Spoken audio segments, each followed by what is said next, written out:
n'izina risumba yandi abisi batamenye. Hano ndi gucurika Bibiliya nimba ikorera gusoma gake. Ngabisi batamenye Yesu soko ubugingo bw'iteka, ngo azatugeza mu ijuru. Ubugingo bw'iteka azatugeza mu ijuru. Ni ureba mu nda ye ukabona ishanga rikomeye, nta na kimwe kimunanira.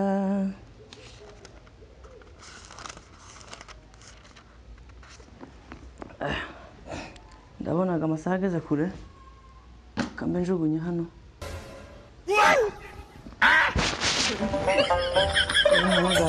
Umagare ntuzeye. Izi nkweto nazitwara gusenga ubu nyine, ko nifite umukutano ku nimugoroba. Ariko umugore nawe ni igito, tazabona ko ndi umugabo wiwe. Yambereye ibamba neza, ari mu kubona yuko nyine nabaye umugabo w'imbwa. Yanga kumfurira. None ga reka nkwereke. Uri umuti w'imbwa, umuti w'imbwa ni igiti. Ariko je singiye kumukubita, kubera ko umugore yananiye. Reka nkore ikintu kimwe kitazibagiranwa mu muryango wacu, kuko nta mpamvu yo kubana n'umuntu umeze nka Aduyi. Sinamenya amakuru ngo nazanye Aduyi ubu, sinabimenya. Reka telefone se ndamubwira ati umugabo wawe arananiye. None inka zanje natanze nyinshi ku mukobwa w'igifu. Abivugaho kuko inka 10 bakandongoranya 2, nukuvuga hasigaye 8. 8 n'umugore bampaye ntibihuye. Umugore ari mu gucumba akazana ubugari budahiye. Umugore ari mu guteka inyama akazana izo nagiye gusuma mu isoko, nazagikira akazirira zose ku nkono zose akazimara. Noneho sinazanye umugore, ahubwo nazanye igitega, mapepo, kazarika. Reka nkwereka. Noneho reka tamutelefone, ariko sindamubwira gute. Kugira neza zimpeze atavanyemo n'inka n'imwe, kuko nyine zarabyaye. Umugore tugiranye imyaka 7 n'amezi 8. Habe niyo gukoroka. Nabyo ndabivugamo kugira ngo numve ko mbitsindagire mpaka izo nka zose ndazibona. Kamuronde kandi yarameze nkasa. Nase numvise amakuru ye databuka ngo ntiyari yoroshe nawe kugira ngo yari imbwa.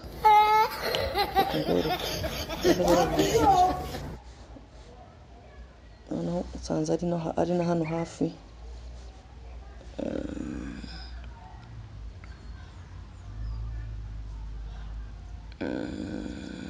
Databukwe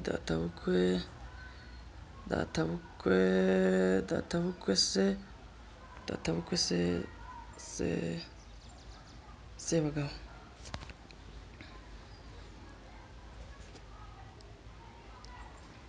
Gitanyura mu kunti yagiye mu kiraro kanongere.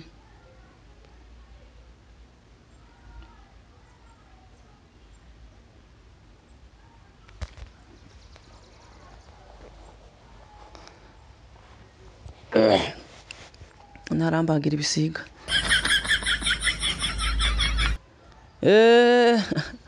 Yambu. muraho. Twe turashima Imana, nta musongo hari kabisa. N'uhari ngiye kugutura. Urandemereye ariko uwo musonga sinzi ko tugabana ngo turabe ukuntu twawugira nte. Ariko mwari mumeze neza, naye mbabuzega ku telefone ukuntu ariko nsoma Bibiliya ndavuga ati ariko nyene ntagusoma Bibiliya ufite umushiha ngo bivemo. Ndavuga ati reka mbwire data bukwe ndamubwire gahunda uko zimeze ko zahindutse. Uri ingoma zahinduye imirisho cyane nukuri kandi bazavanga amazi ngo ntabigeze kubona amazi ngo atemba ngazamuka. Yewe nje mu rugo azatemba azamuka sinzi ikibazo cyabaye. Noneho muze kindi cyane ngiye gutelefona nayo nguye gutelefonera giye nyamukuru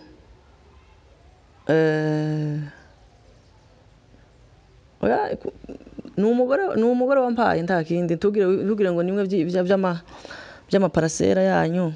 Oya iriya tuzaza kuyireba ukundi. Iyi n'indi dosiye yinjiyemo kandi yoyo ipima itone iteze ibitugu byashwanyuka. None reka tugende ku cyari kinzanye ku iyi telefone yawe, kureka uje mu nka nyine ukomeze ube mu nka. Aho suzi ko tumaze imyaka 7 n'amezi uko nka 8 uko dushatkanye n'umukobwa wampaye. Oya ntumeranye neza kandi ureke kuza uritamwo utarasoza kuvuga. Kandi sorry. Uzureka nsoze mvuge mare nawe uze nyuma umare nko kwiza utamaze kunyura mu mihogo. Kuko iyo ukomeje kunyura mu muhogo urebye nabi nakuruka. Kandi sorry tugambuga ntituba twibashe ku muntu wampaye umukobwa, ariko nyine mu mwanya ngiye gusa nyine tube tuvuganye nk'abantu bakuru, kuko naje gamaze imyaka 7 ganikaho iyo bikunda mba afite abana benshi. Bo reka tugende. Umukobwa wawe waramumpaye arageze mu rugo uburambwira ngo azi ibintu byose ngo azi guteka ngo wamwigishije ngo indero yo mu nzu, indero hanze zose, indero z'ubwoko bwose nezi ngo arazifite. Kugera mu rugo ibintu bikakaye cyane ndagusanga ari igipfu cy'igipfapfane kiri aho ngaho. Ndavuga ati takunya mu telefone ngamubwira ati umukobwa wawe ndamugusubize kashaka abandi hano hanze ni benshi. Oya kumugusubizaho ni kera byarangiye ukageza mu marembo aza ahubwo sinzi. None ga urebe icyari kinzanye umukobwa wawe namukoye inka 10 subyibuka. Inka 10 cyane nziza mu mpamwo 2 si hasigaye 8. Okay, mwizo 8 rero kubera ko mwampaye umukobwa ga utuzuye naje gusanga tuzuye, shaka mu mpeze mu ngarurira inka zanje kuko ubu nyine zarabyaye. Mu ngarurira inka zanje kuko n'ubundi ntacyo nashatse. Muzingarurire nawe kuntu nanje nashaka undi muntu muzima atari iki gipfu. Ubundi ari mu gucumba ubugari bukaza burimo amafu. Aho nagura inyama akazana isosi irimo amazi itanyama zirimo abayaziririye. Tubyihorera ibyo so kuvuga ngo nabivuga ukavuga ngo nkunda kurya.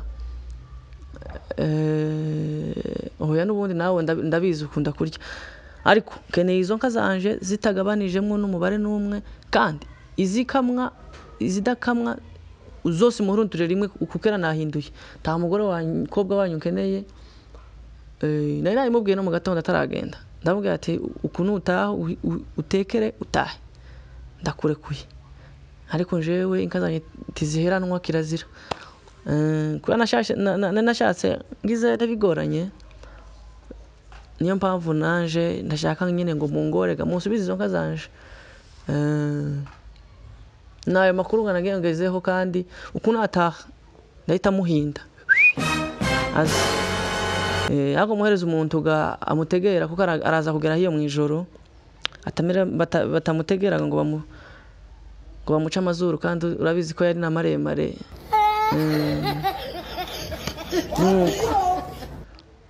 Sawa rero mugubwe neza nayo makuru nagamagezeho kunanje ngiye kuraba ko nagera kwikanisa ndabwiye na pasiteri ndamubwire ko twavanye na wa mugore.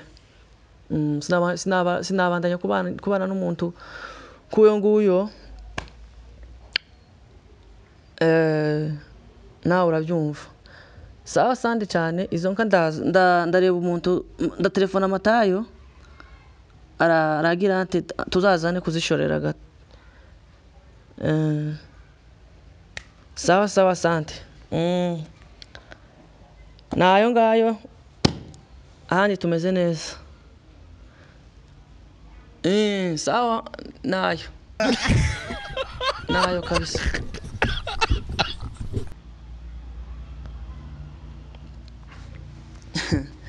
Yarazi ngo inka zanje baraziriye ngo ziragiye ngo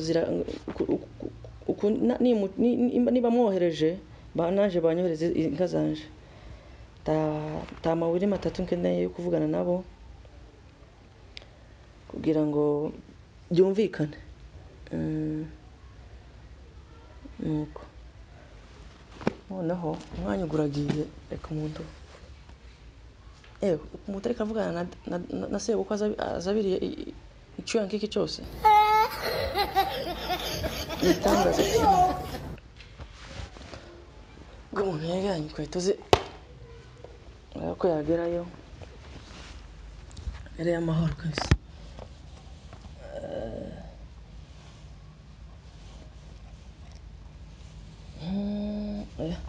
Noneho reka ngende ndazambariye mu nzu byoroshye abisi batamenye.